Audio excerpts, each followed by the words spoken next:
საქართველოს სტატისტიკის ეროვნულმა სამსახურმა ახალი პროდუქტის გარემო სტატისტიკის პორტალის პრეზენტაცია გამართა.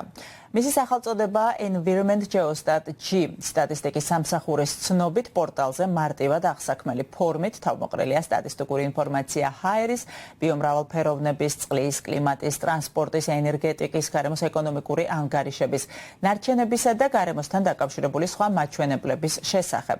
უწყების ხელმძღვანელის გოგიტა თოდრაძის თქმით, პორტალი მომხმარებელს საშუალებას აძლევს ინტერაქტიული გრაფიკების და ვიზუალიზაციის თანამედროვე ელემენტების გამოყენებით შეძლოს ქვეყანაში არსებული გარემოსა და ბუნებრივი რესურსების შესახებ ინფორმაციის ანალიზი.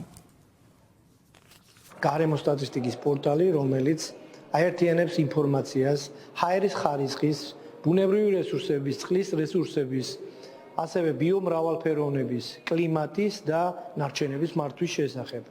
ეს გახლავთ უნიკალური შესაძლებლობა მომხმარებლებისთვის ერთ სივრცეში მიიღონ სხვადასხვა სახის ინფორმაცია და გამოიყენონ მტკიცებულებებზე დაფუძნებული ბიზნეს თუ ინდივიდუალური გადაწყვეტილებების მისაღებად.